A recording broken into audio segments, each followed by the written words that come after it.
السلام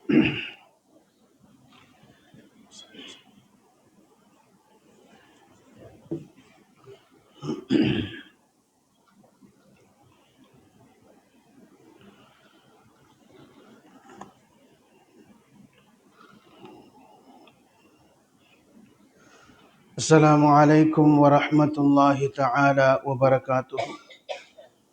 الحمد لله رب العالمين، والصلاة والسلام على رحمة للعالمين وعلى آله وأصحابه أجمعين. أما بعد، فأعوذ بالله من الشيطان الرجيم. بسم الله الرحمن الرحيم. والذين يقولون ربنا هب لنا من أزواجنا وذرياتنا قرة أعين واجعلنا للمتقين إماما. صدق الله العظيم وصدق رسوله النبي الكريم، ونحن على ذلك من الشاهدين والشاكرين والحمد لله رب العالمين. அளவற்ற அருளாளனும் நிகரற்ற அன்புடையவனுமாகிய எல்லாம் வல்ல அல்லாஹு ஜல்ல சுபஹானஹு வ தஆலா ஒருவனுக்கு எல்லா புகழும் உரித்தாகுக. சலாத்தும் சலாமும் நம் உயிரினும் மேலான தலைவர் முஹம்மது ரசூலுல்லாஹ் ஸல்லல்லாஹு அலைஹி வஸல்லம் அவர்கள் மீதும், அந்த அன்னலம் பெருமானார் ஸல்லல்லாஹு அலைஹி வஸல்லம் அவர்களுடைய அடிச்சுவற்றை வழுவாது பின்பற்றி வாழ்ந்த உத்தம சத்திய சஹாபா பெருமக்கள், தாபிஈங்கள், தபஅ தாபிஈங்கள், வலிமார்கள், நாதாக்கள், நல்லவர்கள், சுஹதாக்கள், குறிப்பாக இந்த மஜ்லிஸில் அமர்ந்திருக்கும் நம் அனைவர் மீதும் அல்லாஹுவின் அன்பும் அருளும் என்றென்றும் குறைவின்றி நிறைவாக பொழியட்டுமாக. நாமெல்லாம் மரணிக்கும் நேரத்தில் அஷ்ஹது அல்லா இலாஹ இல்லல்லாஹ் வ அஷ்ஹது அன்ன முஹம்மதன் அப்துஹு வ ரசூலுஹு என்ற திருக்கலிமாவை உதட்டளவில் அல்ல உள்ளத்தால் மொழிந்து மரணிக்கும் நசீபை அல்லாஹ் நம் அனைவருக்கும் தந்தருள் பாரிப்பானாக. நம்முடைய பெற்றோர்கள் யார் ஹயாத்தோடு இருக்கிறார்களோ அவர்களுக்கு சரீர சுகத்தையும் உடல் ஆஃபியத்தையும் நீண்ட ஆயுளையும் அல்லாஹ் தந்தருள் பாரிப்பானாக. நம்முடைய பெற்றோர்கள் யார் நம்மை விட்டும் பிரிந்து சென்று விட்டார்களோ அந்த பெருமக்களுடைய பிழைகளை பொறுத்தருள்வானாக. அவருடைய கபறுகளை அல்லாஹ் விசாலப்படுத்துவானாக. நாளை மறுமை தினத்தில் ஜன்னாத்துல் ஃபிர்தௌஸ் என்னும் உயர்ந்த சுவனத்தில் அவர்களை கண்டுகளிக்கும் பாக்கியத்தை அல்லாஹ் எனக்கும் உங்களுக்கும் தந்தருள் பாரிப்பானாக. சங்கைக்கும் பெருமதிப்புக்கும் உரிய அல்லாஹுவின் நல்லடியார்களே, இன்றைய தினம் நவம்பர் மாதம் 14ஆம் தேதி இந்தியாவின் சிற்பி என்று அழைக்கப்படக்கூடிய பண்டிட் ஜவஹர்லால் நேருவின் நினைவாக குழந்தைகள் தினம் அனுசரிக்கப்படுகிறது. சர்வதேச அளவில் வேறொரு தேதியிலும்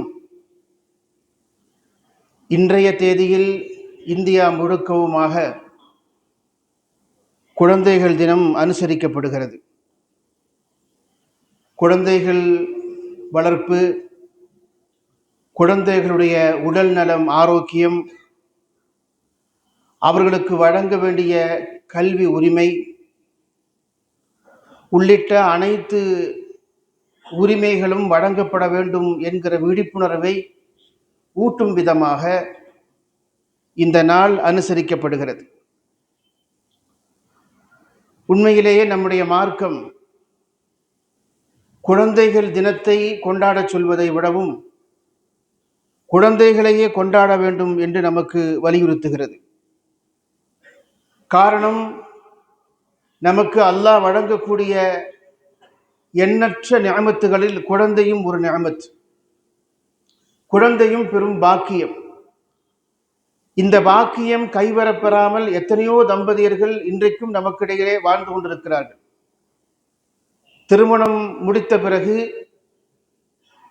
எப்படியாவது ஒரு பிஞ்சு கால்களை, பிஞ்சு முகத்தை தன்னுடைய வாரிசாக பார்த்துவிட வேண்டும் என்கிற ஏக்கம் எல்லா தம்பதிகளுக்கும் உண்டு. அதை உரிய காலத்தில் பெற்றவர்களும் உண்டு, பெற முடியாமல் தவித்தவர்களும் உண்டு.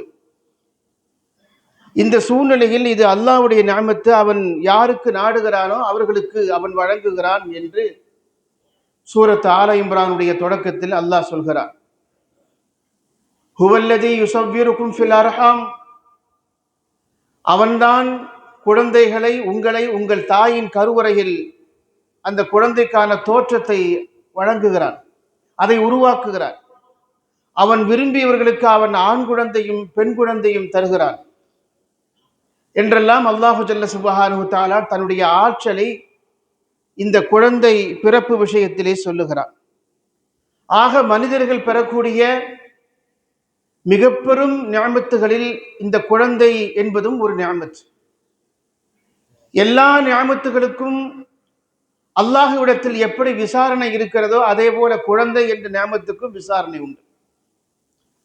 அவன் நமக்கு பேசும் ஆற்றலை தந்திருக்கிறான், அதற்கென்று ஒரு நாவு என்று சொல்லக்கூடிய உறுப்பை தந்திருக்கிறான், பார்க்கும் ஆற்றலை தந்திருக்கிறான், அதற்காக கண் என்று சொல்லக்கூடிய உறுப்பை தந்திருக்கிறான், கேட்கும் ஆற்றலை தந்திருக்கிறான், அதற்காக செவிகளை தந்திருக்கிறான், நடக்கும் ஆற்றலை வெளிப்படுத்தும் விதமாக பாதங்களை கால்களை தந்திருக்கிறான், நம்முடைய சுய தேவைகளை சொந்த வேலைகளை செய்வதற்காக கைகளை தந்திருக்கிறான். இந்த நிஅமத்துகள் எல்லாவற்றுக்கும் அல்லாஹ்விடத்தில் நாம் பதில் சொல்லியாக வேண்டும். அதை எதற்காக பயன்படுத்தினோம்? அதை அல்லாஹ்வும் ரசூலும் அனுமதித்திருக்கிற வழியில் பயன்படுத்தினோமா, இல்லை ஹராமான காரியங்களுக்கு பயன்படுத்தினோமா என்று நாம் அல்லாஹ்விடத்தில் பதில் சொல்ல வேண்டும். மறுமையில் நாம் பதில் சொல்ல மாட்டோம், நம்முடைய உறுப்புகள் அல்லாஹ்விடத்திலே பேசும்.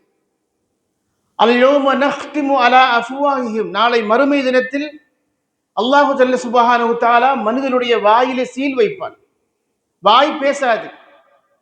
இங்கே காவல்துறை அதிகாரியிடத்திலே யாராவது மேலதிகாரியிடத்திலே சிக்கி கொண்டால் எங்க லைசன்ஸ் கேட்டா ஏதாவது சாக்கு போக்க சொல்லலாம், எங்க ஹெல்மெட் போடவில்லை என்று கேட்டால் ஏதாவது சாக்கு போக்க சொல்லி தப்பிக்கலாம். நமக்கு பேசுகிற வாய்ஜாலம் இருந்தால் எந்த இடத்திற்கு வேண்டுமானாலும் சென்று விட்டு வரலாம். அல்லாஹ்விடத்தில் அது நடக்காது. அவன் வாய்களுக்கு சீல் வைத்து விடுவான். அப்படி சீல் வைத்து விட்டதற்கு பிறகு வாய் பேசாது. அவனுக்கு நாம் வழங்கி இருக்கக்கூடிய உறுப்புகள் அல்லாஹ்விடத்திலே பேசும். அவன் இந்த கைகளை இதற்காக பயன்படுத்தினான், இந்த கால்களை பயன்படுத்தி அவன் இந்த இடத்திற்கு சென்றான் என்று குர்ஆனிலே நாம் அடிக்கடி ஓதக்கூடிய சூரத்து யாசீன் அல்லாஹ் சொல்கிறான். அல்-யௌம நஹ்திமு அலா அஃப்வாஹிஹிம் வ துகல்லிமுனா ஐதீஹிம், கைகள் பேசும், கால்கள் சாட்சி சொல்லும். அப்படி எல்லா நிஅமத்துடைய அதை எப்படி பயன்படுத்தினோம் என்பதை குறித்து அல்லாஹ்விடத்தில் நாம் பதில் சொல்லியாக வேண்டும், விசாரணை இருக்கிறது. அந்த அடிப்படையில் குழந்தைகளும் நம்முடைய நிஅமத்து தான், அருள்தான். அந்த குழந்தைகளை நாம் எப்படி பெற்றுக்கொண்டோம், எப்படி வளர்த்து ஆளாக்கினோம், யாருடைய பாதையில் அந்த குழந்தைகள் செல்கின்றன என்பதை குறித்தெல்லாம் இந்த நிஅமத்தை பற்றி அல்லாஹ்விடத்தில் நாம் பதில் சொல்லியாக வேண்டும். காரணம், நாம் ஒரு விஷயத்தை அடிப்படையாக புரிந்து கொள்ள வேண்டும். நம்முடைய குழந்தைகள் என்பது நம்முடைய துனியாவின் சொத்து அல்ல, அது ஆகிரத்தினுடைய சொத்து. துனியாவில் அசையும் சொத்து, அசையாத சொத்து என்று நாம் நிறைய சொத்துக்களை வாங்கி போட்டிருப்போம். குழந்தைகள் நம்முடைய துனியாவின் சொத்து அல்ல, அது ஆகிரத்தினுடைய சொத்து. எல்லா உறவுகளும் இந்த துனியாவோடு நமக்கு முடிந்து போய்விடும். ஆகிரத்து வரைக்கும் நம்மோடு வரக்கூடிய சொத்து உறவு நம்முடைய குழந்தைகள் என்று சொல்லக்கூடிய அந்த உறவு. நாம் பெற்ற குழந்தைகளை நாம் சரியாக வளர்த்திருக்கிறோமா, நாம் வளர்க்கவில்லையா என்கிற எல்லா ரிசல்ட்டும் எங்கே தெரியும் என்றால் மறுமையிலே தெரியும். நாம் மரணித்து விட்டதற்கு பிறகு தெரியும். எப்படி தெரியும் என்பதையும் மார்க்கம் நமக்கு சொல்லுகிறது. எனவே குழந்தை வளர்ப்பு என்று சொல்லக்கூடிய அந்த தர்பியத்தினுடைய முறை, அதை நாம் சரியாக நிறைவேற்ற வேண்டும். நிறைவேற்ற வேண்டும் என்று கட்டளையிடப்பட்ட சமூகம் நம்முடைய சமூகம். மேலை நாடுகளில் இந்த பேரண்டிங் என்று சொல்லக்கூடிய குழந்தை வளர்ப்பை ஆர்ட் என்று சொல்லுகிறார். அது ஒரு கலை என்கிறார். அந்த கலையை சரியாக நிறைவேற்றுவதற்கு தனியாக கோர்ஸ் இருக்கிறது, வகுப்பு இருக்கிறது, எப்படி குழந்தைகளை வளர்ப்பது என்று. அதை பேசுவதற்கு என்று தன்முனைப்பு பேச்சாளர்கள் தனியாக இருக்கிறார்கள். மேலை நாடுகளில் அது பேரண்டிங் என்பது ஒரு ஆர்ட், ஒரு கலை. நம்முடைய மார்க்கத்தை பொறுத்தவரையில் அது கலை மட்டுமல்ல, கடமையும் கூட. அந்த கடமையை நாம் சரியாக நிறைவேற்றவில்லை என்றால் அல்லாஹ்விடத்தில் அதற்கான பதிலை சொல்ல வேண்டும். எனவே தர்பியத் என்று சொல்லக்கூடிய அந்த வளர்ப்பு முறை, அந்த பேரண்டிங் என்று சொல்லக்கூடிய அந்த கலை சரியாக இருக்க வேண்டும், நேர்மையாக இருக்க வேண்டும். அது சரியாக இருந்தால் அதனுடைய ரிசல்ட் மறுமையிலே தெரியும். அது சரியாக இல்லை என்று சொன்னால், தர்பியத்துடைய முறை, வளர்ப்பின் முறையாக அமையவில்லை என்று சொன்னால், துனியாவிலும் அந்த குழந்தை நமக்கு சோதனையாக அமையும், ஆகிரத்திலேயும் அந்த குழந்தை நமக்கு சோதனையாக அமையும். ஏனென்றால் தர்பியத்து என்பது சாதாரணமான ஒரு விஷயம் அல்ல. உலகத்திலேயே ரொம்ப கஷ்டமான விஷயம் எது அப்படின்னு அறிஞர்கள் சொல்லுகிற பொழுது, ஒரு தேசத்தினுடைய எல்லையை பாதுகாக்கிற இராணுவத்தின் தளபதியாக இருப்பது பெரிய விஷயம் அல்ல. அது ஒரு பெரிய சுமையான காரியம்தான், பொறுப்புள்ள காரியம்தான். ஒரு நாட்டுடைய எல்லையை பாதுகாக்கிற ஒரு இராணுவத்திற்கு தளபதியாக, தலைவராக இருப்பது என்பது ஒரு பொறுப்புள்ள சுமையான காரியம்தான். அல்லது ஒரு நாட்டின் அதிபராக இருப்பது என்பது ஒரு சுமையான பொறுப்புள்ள காரியம்தான். அது பெரிய பொறுப்பா என்றால் அது பெரிய பொறுப்பில்லை. ஒரு நாட்டின் பொருளாதாரத்தை தீர்மானிக்கிற நிதி அமைச்சராக இருப்பது பெரிய பொறுப்பா என்றால் அது பெரிய பொறுப்பு தான். அது மட்டுமே பெரிய பொறுப்பு இல்லை. உலகத்தில் ஆக பெரிய பொறுப்பு என்பது குழந்தை வளர்ப்பு, தர்பியத்து என்று சொல்கிறார்கள் அறிஞர்கள். அது சாதாரணமான பொறுப்பு இல்லை. அதை எளிதில் நாம் நிறைவேற்ற முடியாது. அதை கண்காணித்துக் கொண்டே இருக்க வேண்டும், அது எந்த திசையில் செல்கிறது என்று. நாம் ஒரு விதையை பூமியிலே விதைக்கிற பொழுது அந்த விதையின் தேவை அது வளர்ச்சி அடைந்ததற்கு பிறகு நமக்கு பயன்பட வேண்டும் என்கிற திட்டத்தின் அடிப்படையில் ஒரு விதையை நாம் ஊன்றுகிறோம். அது செடியாக, தளிராக, செடியாக, மரமாக, அது பூக்களை உதிர்த்து காய்கறிகளை பயன்பெறும் விதமாக தருகிறது என்று சொன்னால், தர வேண்டும் என்று சொன்னால், அதை எப்படி கண்காணித்து பக்குவமாக ஒரு விதையை நாம் வளர்ப்போமோ, அதே போல ஒரு களிமண்ணில் ஒரு பானையை செய்கிற பொழுது, ஒரு பாத்திரத்தை செய்கிற பொழுது அதை எப்படி செய்வார்கள் நமக்கு தெரியும். களிமண்ணை திரட்டி அதை ஒரு சக்கரத்தில் அதை வைத்து அதற்கு தேவையான அளவு தண்ணீரை ஊற்றி அதை வடிவமைப்பார்கள். அந்த வடிவமைப்பிற அழகே கண்கொள்ளா காட்சியாக இருக்கும். அதுல கொஞ்சம் கை பிசகி விட்டால் எந்த வடிவத்தில் அந்த பாத்திரம் வர வேண்டுமோ அந்த வடிவத்தில் அந்த பாத்திரம் வராது. எனவே களிமண்ணை திரட்டி ஒரு பாத்திரத்தை உருவாக்குகிற பொழுது எவ்வளவு கவனம் வேண்டுமோ, எவ்வளவு கண்காணிப்பு வேண்டுமோ, எவ்வளவு எச்சரிக்கை வேண்டுமோ, அதே போல ஒரு குழந்தையை, அந்த குழந்தையை பெற்றெடுத்து அதை உருவாக்கி வளர்த்து ஆளாக்கி அது மறுமை வரைக்கும் நமக்கு பயன்பட வேண்டும் என்று சொன்னால், அதனுடைய ஒவ்வொரு வளர்ச்சியின் ஒவ்வொரு கட்டத்திலும் அந்த குழந்தையின் விஷயத்தில், வளர்ப்பு விஷயத்தில் கவனமாக இருக்க வேண்டும். நாம் கவனக்குறைவாக இருந்து விட்டால் எல்லாமே தலைகீழாக மாறிவிடும். குழந்தையை வளர்க்கிற அந்த தர்பியத்துடைய முறை தவறிவிட்டது என்று சொன்னால், நாம் கவனக்குறைவாக இருந்து விட்டோம் என்று சொன்னால், மவுத்து வரைக்கும் நிம்மதி இருக்காது.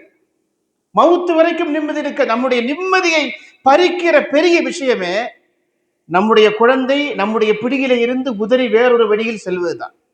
உலகத்துல மனுஷன், ஒரு தந்தையினுடைய கவலையில் ஆகப்பெரிய கவலை என்பதே அதுதான்.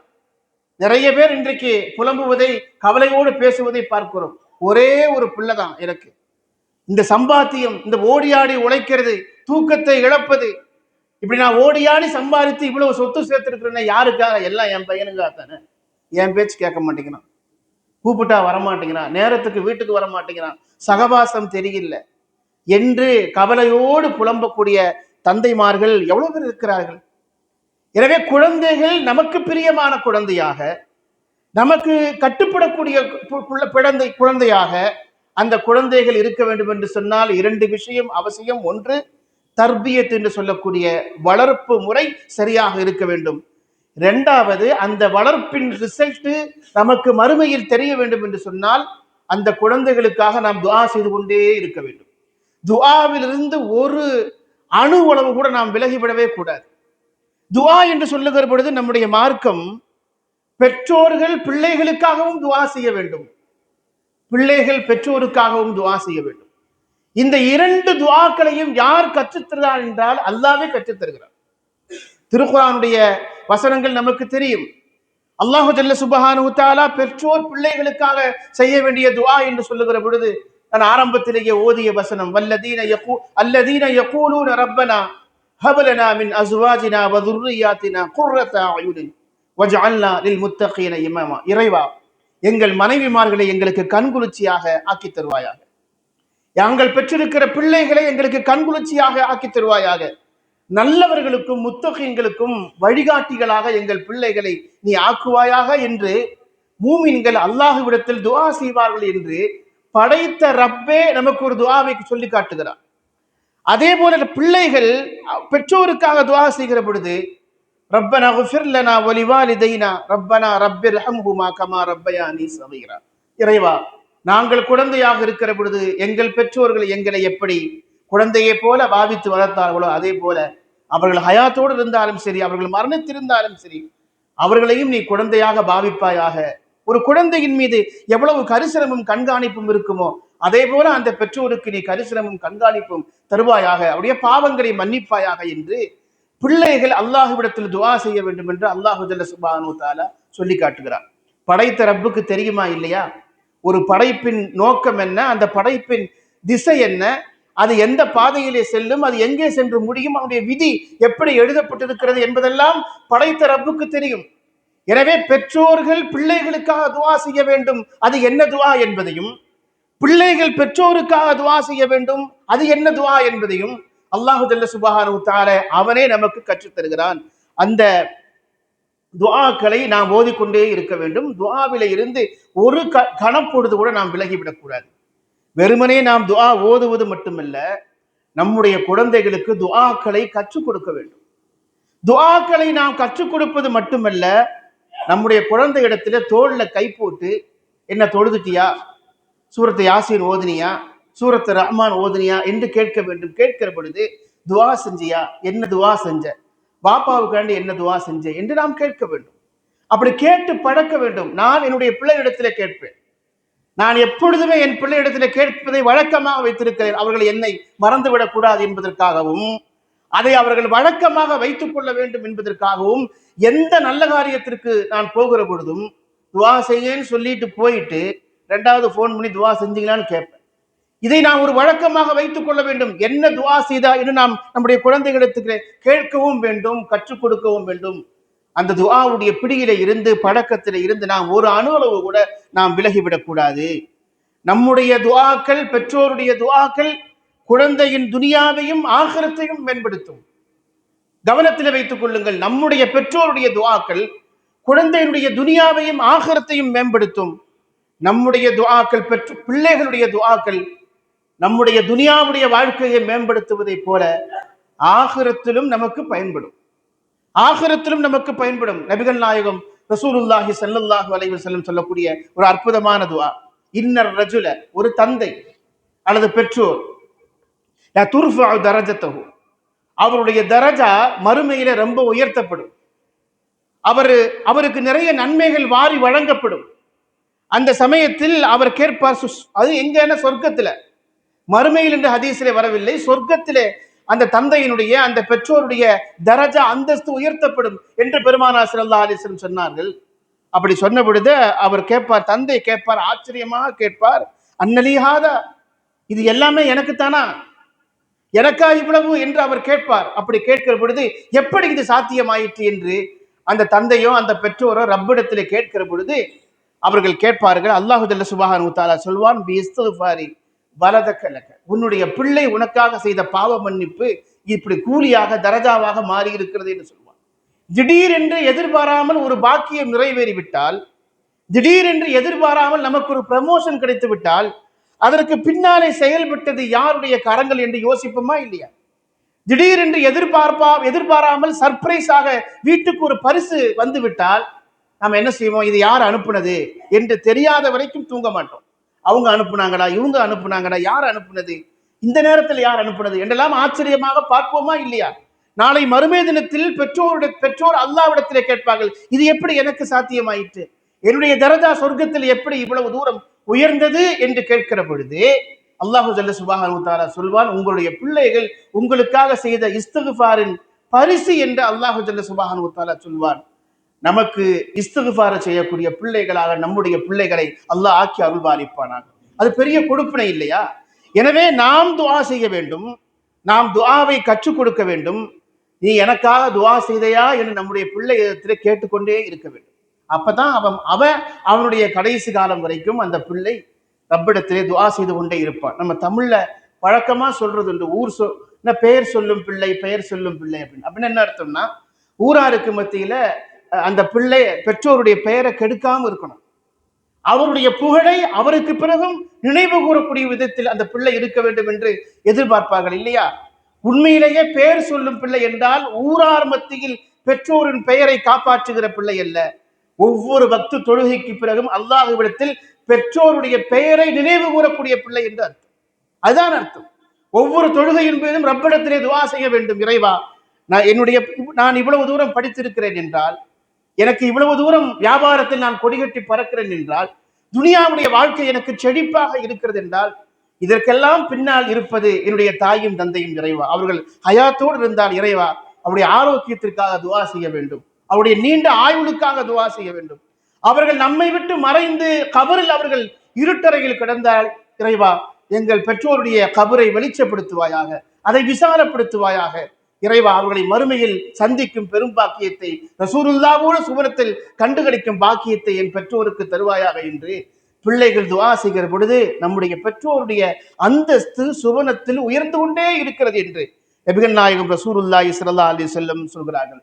நம்முடைய அமல்களை வைத்துக்கொண்டு நாம் சொர்க்கத்தை பெற முடியும். அது விசாரணைக்கு பிறகு நாம் எவ்வளவு நல்லவர்களாக நடந்தோம், எவ்வளவு இபாதத்துகளை செய்தோம், எவ்வளவு அமல்களை செய்தோம் என்கிற விசாரணையை வைத்து சொர்க்கமா நரகமா என்பதை அல்லாஹ் முடிவு செய்கிறான். சொர்க்கம் கிடைச்சிருச்சு, அந்த சொர்க்கத்தில் தரஜா எப்படி கிடைக்கும் என்றால், உயர்வு எப்படி கிடைக்கும் என்றால், ப்ரமோஷன் எப்படி கிடைக்கும் என்றால், அது பிள்ளைகளுடைய துஆவின் மூலமாகத்தான் கிடைக்கும் என்று நபிகள் நாயகம் ரசூலுல்லாஹி ஸல்லல்லாஹு அலைஹி வஸல்லம் சொல்கிறார்கள். எனவே தர்பியத்து சரியில்லை என்றால், வளர்ப்பு முறை தவறி விடுகிற பொழுது துனியாவிலேயும் ஆகிரத்திலேயும் அது ஒரு பெரிய சோதனையாக, சிரமமாக, அதை நினைத்தே ஒரு பெரிய கவலையாக அது மாறிப்போவதை நாம் கவனத்திலே கொள்ள வேண்டும். ஏனென்றால் நாளை மறுமை தினத்தில் நாம் வளர்க்கிற பிள்ளை சரியாக வளரவில்லை என்றால், தர்பியத்து சரியாகவில்லை என்றால், அவர்கள் செய்யக்கூடிய பெரிய துரோகம் என்ன என்றால், அல்லாஹ்விடத்தில் நம்மை காட்டி கொடுப்பார்கள். நாளை மறுமை தினத்தில் அல்லாஹ்விடத்தில் கம்ப்ளைண்ட் பண்ணுவார்கள், புகார் செய்வார்கள். அதையும் யார் சொல்கிறார் என்றால் அல்லாஹ்வே சொல்கிறார். பிள்ளை வளர்ப்பு சரியாக அமையாமல் அந்த பிள்ளை குற்றவாளியாக, பாவியாக அல்லாஹ்வுக்கு முன்னால் வந்து நிறுத்தப்படுகிற பொழுது, அவனை விசாரித்து விசாரணை முடிந்து அவனுக்கான தண்டனையை நாம் வழங்கும் பொழுது, உத்தரவு பிறப்பிக்கும் பொழுது, அந்த குழந்தைகள் ரப்பிடத்தில் இப்படி சொல்வார்கள், ரப்பனா ஆத்திஹிம் லஃபைனி மினல் அதாப். இறைவா, நீ எனக்கு ஒரு அதாபு தந்தா என் பெற்றோருக்கு 2 அதாபு கொடு. நான் இப்படி மாறினதுக்கு யாரு காரணம்னா நான் காரணம் இல்லை, என்னை பெற்றவங்க தான் காரணம் என்று நாளை மறுமை தினத்தில் அல்லாஹ்விடத்தில் நம்மை காட்டி கொடுப்பார்கள். இதையும் அல்லாஹ் ஜல்ல சுப்ஹானஹு வ தஆலா சொல்ற, ரப்பனா எங்கள் இறைவா ஆத்திஹிம் லஃபைனி மினல் அதாப், எங்களுக்கு தரக்கூடிய அதாபில் 2 மடங்கு அதாபை எங்கள் பெற்றோருக்கு வழங்குவாயாக என்று இந்த தரிகட்டு போன பிள்ளைகள், இந்த தவறான வழியில் சென்ற பிள்ளைகள், குற்றவாளிகளாகி போய்விட்ட பிள்ளைகள், நம்முடைய வளர்ப்பு முறை சரியில்லாத காரணத்தினால் தப்பான வழிக்கு சென்ற பிள்ளைகள் இப்படி ரப்பிடத்திலே நம்மை காட்டிக் கொடுப்பார்கள், நம்மை குறித்து புகார் செய்வார்கள் என்று அல்லாஹு ஜல்ல சுப்ஹானஹு வ தஆலா அவனே திருமறையிலே சொல்கிறான். அதனால் நம்முடைய பிள்ளை ஒழுக்கம் உள்ள பிள்ளையாக, சாலிகான பிள்ளையாக இருக்க வேண்டும் என்று எப்பொழுதும் நாம் கவனத்திலே இருந்து கொண்டே இருக்க வேண்டும். நபிகள் நாயகம் ரசூலுல்லாஹி ஸல்லல்லாஹு அலைஹி வஸல்லம் சொன்னார்கள், அதுவே நம்முடைய நிய்யத்தாக இருக்க வேண்டும். இதா மாத்தல் இன்சானு இன்கதா அமலுஹு, ஒரு மனிதன் மரணித்து விட்டால் அவனுக்கும் துனியாவுக்குமான எல்லா கனெக்ஷனும், தொடர்புகளும் துண்டிக்கப்பட்டு விடும். 3 விஷயங்களை தவிர, நமக்கு தெரிந்த நபிமொழிதான், 3 விஷயங்களை தவிர, அஸ்ஸதகத்துல் ஜாரியா, அவன் செய்துவிட்டு போன நிரந்தரமான தான தர்மங்கள், அதனுடைய நன்மைகள் அவனுக்கு வந்து கொண்டே இருக்கும், அவனுடைய கபரிலேயும் அவனுடைய ஆகிரத்து வரைக்கும் வந்து கொண்டே இருக்கும். 2வது வல் இல்முல்லதி யுன்தஃபஉ பிஹின் நாஸ், ஒரு ஆலிம் மக்களுக்கு கற்றுக் கொடுத்த நல்ல கல்வி, அந்த கல்வி பயன்பாட்டில் இருக்கிற வரைக்கும் அதனுடைய நன்மை அவருக்கு வந்து கொண்டே இருக்கும். இது இல்முக்கான ஒரு பெரிய அந்தஸ்து. 3வதாக நபிகள் நாயகம் ரசூலுல்லாஹி ஸல்லல்லாஹு அலைஹி வஸல்லம் சொன்னார்கள், வல் வலது சாலிஹுல்லதி யதுஉ லஹு, அவன் பெற்றெடுத்த சாலிகான பிள்ளை, அந்த பிள்ளை அந்த பெற்றோருக்காக துஆ செய்து கொண்டே இருப்பான், அந்த துஆ அவனுக்கு வந்து கொண்டே இருக்கும் என்று ரசூல் ஸல்லல்லாஹு அலைஹி வஸல்லம் சொல்றார்கள். அந்த துஆ டிஸ்கனெக்ட் ஆகாது, ஒருபோதும் அவருடைய தொடர்பு அறுந்து போகாது என்கிற கருத்தை தான் முஹம்மது ஸல்லல்லாஹு அலைஹி வஸல்லம் சொல்றார்கள். எனவே நமக்கு பிள்ளை வேண்டும், அந்த பிள்ளை சாலிகான பிள்ளையாக இருக்க வேண்டும், அந்த சாலிகான பிள்ளை நமக்கு பின்னால் துஆ செய்யும் பிள்ளையாக இருக்க வேண்டும். இந்த உத்தரவாதத்தை அளிக்கும் இடத்தில் பெற்றோர்கள் இருக்க வேண்டும். நான் மௌத்தா போயிட்டா என் பிள்ளை எனக்காண்டி துஆ செய்வான், அப்படிங்கிற நம்பிக்கையும் உத்தரவாதமும் ஒவ்வொருவருக்கும் நிச்சயமாக இருக்க வேண்டும். அந்த துஆவை எப்பொழுது ஓத வேண்டும் என்பதையும் முகமது ஸல்லல்லாஹு அலைஹி வஸல்லம் சொல்லுகிறார்கள். பிள்ளையை நம்ம வளர்த்துட்டோம், வளர்த்து ஆளாக்கி பெரிய லெவலுக்கு வந்துட்டான், தோளுக்கு மேல வளர்ந்துட்டான், சொல் பேச்சு கேட்க மாட்டாங்க. இன்னைக்கெல்லாம் அதான் கல்ச்சர். வாப்பாவும் பையனும் எங்கே சந்தித்தாலும் சலாம் சொல்லி கொட்ட மாட்டார்கள். ஒரு ஃப்ரெண்ட்ஷிப்பை மெயின்டைன் பண்ண மாட்டாங்க. பெற்றோர்கள் நாம் நம்முடைய பிள்ளையிடத்தில் நண்பனாக நடந்து கொள்ளாவிட்டால் அவனை கொத்தி கொண்டு போவதற்கு, அவனை பறித்து கொண்டு போவதற்கு வெளியில் நிறைய நட்பு வட்டம் தயாராக இருக்கிறது. அவர்கள் எந்த பாதாளத்திற்குள்ளே நம்முடைய பிள்ளையை அழைத்து செல்வாங்க என்று தெரியாது. நம்முடைய பிள்ளைகள் நம்மை விட்டும் பிரிந்து செல்வதற்கு, நம்மை உதறி செல்வதற்கு யாரும் எதிரிகள் லட்சம் ரூபாய் கொடுக்க வேண்டிய அவசியம் இல்லை. அவன் பயன்படுத்தக்கூடிய சோசியல் மீடியால ஒரு லைக் கிடைத்தால் போதும், அவன் வெளியிடக்கூடிய ஒரு புகைப்படத்திற்கு ஒரு லைக் கிடைத்தால் போதும், அவன் அந்த லைக் யார் அனுப்புனான்னு தேடி கண்டுபிடிச்சு அந்த ரூட்ல அப்படியே போயிட்டே இருப்பான். நமக்கே தெரியாது. கடற்கரையில் இருக்கிற பொழுது கொஞ்சம் மணலை அள்ளி கையில இறுக்கமா பிடிச்சோம்னா அது நமக்கே தெரியாம கொஞ்சம் கொஞ்சமா கீழே வந்து உதிர்ந்து போய்கொண்டே இருக்குமா இல்லையா? அது மாதிரி நமக்கே தெரியாமல் நாம் பெற்ற பிள்ளைகள் கொஞ்சம் கொஞ்சமாக நம்மை விட்டு பிரிந்து போய்கொண்டே இருப்பாங்க. எனவே நம்முடைய குழந்தையின் வளர்ப்பின் மீது நமக்கு கண்காணிப்பு வேண்டும். அந்த குழந்தை சாலிகான குழந்தையாக இருக்க வேண்டும். அந்த குழந்தை சாலிகான குழந்தையாக இருக்க வேண்டும் என்றால் ஷைத்தானுடைய தீண்டுதல் இல்லாமல் அந்த குழந்தை பிறக்க வேண்டும். அதற்கு என்ன செய்ய வேண்டும்? துஆ செய்ய வேண்டும். எல்லாம் கைமீறி போனதற்கு பிறகு என் பிள்ளை இப்படி போயிட்டான், ஒரு துஆ சொல்லி கொடுங்க. நிறைய பேர் வந்து கேட்கிறாங்க. துஆ எப்பொழுது ஓத வேண்டும் என்பதை முஹம்மது ஸல்லல்லாஹு அலைஹி வஸல்லம் நமக்கு சொல்கிறார்கள். லவ் அன்ன அஹதக்கும் இதா அத்தா அஹ்லஹு, உங்களில் ஒருவர், ஒரு கணவர் தன்னுடைய மனைவியிடத்தில் ஜோடி சேர வேண்டும் என்று நாடிவிட்டால், அப்படி நாடி அவர் வருகிற பொழுது இப்படி ஓதட்டும். பிஸ்மில்லாஹி அல்லாஹும்ம ஜன்னிபின ஷைத்தான வ ஜன்னிபிஷ் ஷைத்தான அலாமா ரஸக்தனா. இறைவா, எங்களையும் ஷைத்தானுடைய சீண்டுதலில் இருந்து நீ காப்பாற்றுவாயாக.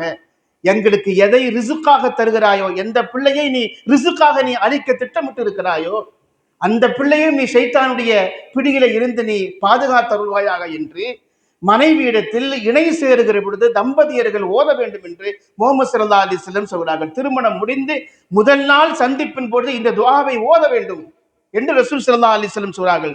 சும்ம குத்திர பைனஹுமா ஃபீ தாலிக அவ் குலிய வலது. அந்த சந்திப்பின் பொழுது அவர்களுக்கு குழந்தை பிறக்கும் விதமாக அல்லாஹ் விதியில் எழுதியிருந்தால், அடுத்த வார்த்தையை பாருங்க, லம் யதுர்ருஹு ஷைத்தானு அபதா, அந்த குழந்தைய ஜென்மத்திற்கும் ஷைத்தான் தீண்டாது என்று இந்த உலகத்தில் பொய்யே சொல்லாத முஹம்மது ஸல்லல்லாஹு அலைஹி வஸல்லம் அவர்கள் சொல்கிறார். இந்த வார்த்தையை நான் நம்ப வேண்டாமா? நாம் அந்த துஆவை ஓத வேண்டும். எத்தனை பேருக்கு தெரியுது? ஒரு திருமணத்திற்கான எல்லா ஏற்பாடுகளையும் தடபுடலாக நாம் செய்கிறோம். ஆடம்பரமாக இருந்தால் ஆடம்பரமாக எல்லா வகையிலும் செய்கிறோம். மாப்பிள்ளைக்கும் பெண்ணுக்கும் இந்த துஆவை ஓது என்று சொல்லிக் கொடுப்பதற்கு நம்முடைய குடும்பங்கள்ல பெரியவர்கள் இல்லை, இருந்தாலும் யாரும் சொல்லிக் கொடுக்காத ஒரு சூழ்நிலையை நாம் இன்றைக்கு பார்க்கிறோம். அது தவறு. நாம் அந்த இடத்திற்கு மணமக்கள் வந்து விடுகிற பொழுது இந்த துஆவை ஓதுங்க என்று நாம் கற்றுக் கொடுக்க வேண்டும். அந்த துஆ தான் நம்முடைய பிள்ளையை ஷைத்தானுடைய பிடியில இருந்து பாதுகாத்து நம்முடைய குழந்தையை சாலிகான குழந்தையாக, நாம் மரணித்து விட்டால் நமக்காக துஆ செய்யும் பிள்ளையாக அந்த பிள்ளை நிச்சயமாக அது இருக்கும் என்பதை நாம் கவனத்தில் கொள்ள கடமைப்பட்டிருக்கிறோம். எனவே நாம் நம்முடைய குழந்தை சாலிகான குழந்தையாக இருக்க வேண்டும் என்று நாம் அல்லாஹ்விடத்தில் துஆ செய்து கொண்டே இருக்க வேண்டும். அப்படி துஆ செய்கிற பொழுது அந்த குழந்தை மிகச்சிறந்த குழந்தையாக, சாலிகான குழந்தையாக இருக்கும். நபிகள் நாயகம் ரசூலுல்லாஹி ஸல்லல்லாஹு அலைஹி வஸல்லம் அவர்கள் இது குறித்து நமக்கு நிறைய செய்திகளை சொல்கிறார்கள். அந்த குழந்தை பிறந்ததற்கு பிறகு அதை தீன்படி வளர்க்க வேண்டும், மார்க்க அடிப்படையில் வளர்க்க வேண்டும், அது குர்ஆனை ஓத கற்றுக் கொடுக்க வேண்டும், ரசூலுல்லாஹ்வுடைய முஹப்பத்தை அதற்கு கற்றுக் கொடுக்க வேண்டும். அது கடைசி வரைக்கும் சாலிகான பாதையிலே செல்லுகிறதா என்று கண்காணிக்கும் விதமாக அந்த குழந்தைக்கு ஒழுக்கத்தை கற்றுக் கொடுக்க வேண்டும். ரசூல் ஸல்லல்லாஹு அலைஹி வஸல்லம் சொன்னார்கள், மா நஹல வாலிதுன் வலதஹு அஃதலு மின் அதபின் ஹஸனின். பெற்றோர்கள் தங்களுக்கு பிள்ளைகளுக்கு வழங்கக்கூடிய ஆக சிறந்த பரிசு நல்லொழுக்கம் தான் என்று பெருமானார் ஸல்லல்லாஹு அலைஹி வஸல்லம் சொன்னார்கள். அந்த குழந்தை கேட்கிற எல்லாவற்றையும் நாம் வாங்கி கொடுக்கிறோம். ஒழுக்கம், பண்பாடு, நாகரீகம் என்கிற விஷயத்தில் நாம் கோட்டை விட்டு விடுகிறோம். அது போக போக சரியாயிடும்.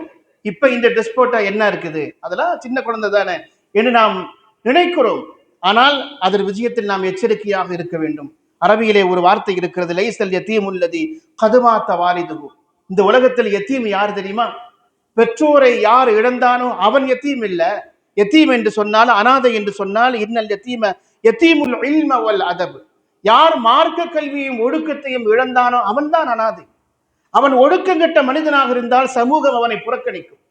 என்னதான் தந்தை பெரிய நல்ல மனிதராக இருந்தாலும் கூட அவர் நல்லா இருந்தாரு, நாலு பிள்ளையும் தேரல, ஊரு கடங்காத பிள்ளை என்று நாம் ஹயாத்தோடு இருக்கிற பொழுது அல்லது நாம் மரணித்ததற்கு பிறகு நம்முடைய பெயரை கெடுக்கும் பிள்ளைகளாக அந்த பிள்ளைகள் இருக்கும்.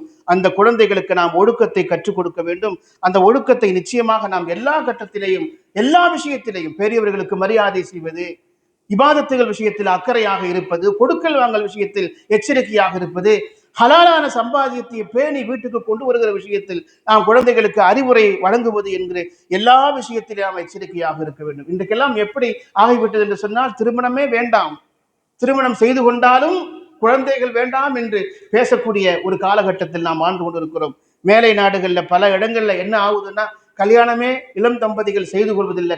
கேட்டா குழந்தைகள் அழுவதை சகித்துக் கொள்ள முடியல என்கிறார்கள். ஜப்பான்ல குழந்தையை திருமணம் செய்து கொள்ளக்கூடிய தம்பதிகளுடைய இளசுகளுடைய எண்ணிக்கை குறைந்து கொண்டே இருக்கிறது.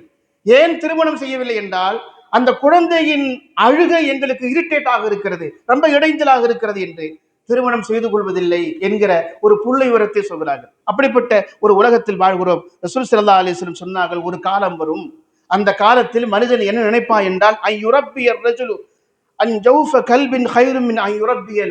ஒரு குழந்தையை பெற்று வளர்ப்பதை விடவும் ஒரு நாயை வளர்ப்பது சிறந்தது என்று மனிதன் நினைப்பான். அந்த காலத்தில் நீங்கள் கியாமத்து நாளை எடுத்து பார்த்துக் கொள்ளுங்கள் என்று சொன்னாங்க. வெளியில வாக்கிங் போகும்போது, அங்க போகும்போது, பர்ச்சேஸ் போகும்போது, ஷாப்பிங் போகும்போதெல்லாம் கூட ஒன்று கூட்டிட்டு போறான். பெத்த பிள்ளை இல்லை, அது எங்கேயாவது மேய்ஞ்சுக்கிட்டு இருக்கும். எது மேயணுமோ அதை இவன் கம்பி போட்டு, கயிறு போட்டு, கம்பி போட்டு, சங்கிலி போட்டு எடுத்துட்டு போவான். அதற்கான பராமரிப்புகள், அதற்கான செலவினங்கள் எல்லாம் வேறு மாதிரியாக இருக்கும். கியாமத்து நான் நெருங்கும் பொழுது அப்படிப்பட்ட ஒரு காலகட்டம் வரும். குழந்தைகள் நம்முடைய அமானத்து, குழந்தைகள் அல்லாஹ் வழங்கி இருக்கிற செல்வம், குழந்தைகள் அல்லாஹ் வழங்கி இருக்கிற நிஅமத். அந்த நிஅமத்து குறித்து மறுமையில் விசாரணை உண்டு. அந்த விசாரணைக்கு நாம் பதில் சொல்ல வேண்டும். பதில் சரியாக இருக்க வேண்டும் என்று சொன்னால் தர்பியத்து சரியாக இருக்க வேண்டும். தர்பியத்து சரியாக இல்லை என்றால் மவுத்து வரைக்கும் அது சோதனையாக அமையும். அப்படி சோதனையாக அமையக்கூடாது என்றால் பிள்ளை சாலிகான பிள்ளையாக இருக்க வேண்டும் என்று ரப்பிடத்தில் நாம் துஆ செய்ய வேண்டும். பெற்றோரும் துஆ செய்ய வேண்டும், பிள்ளைகளும் துஆ செய்ய வேண்டும். பெற்றோரும் பிள்ளைகளும் செய்ய வேண்டிய துஆ எத்தகையது என்பதை அல்லாஹ்வே தன்னுடைய திருமறையிலே சொல்லி காட்டுகிறான். அல்லாஹு ஜல்ல சுப்ஹானஹு வ தஆலா நம்முடைய சந்ததிகளை சாலிகான சந்ததிகளாக ஆக்கி அருள்பாலிப்பானாக. வாஹிர் தஅவானா அல்ஹம்துலில்லாஹி ரப்பில் ஆலமீன். அஸ்ஸலாமு அலைக்கும் வரஹ்மத்துல்லாஹி தஆலா வ பரகாத்துஹு.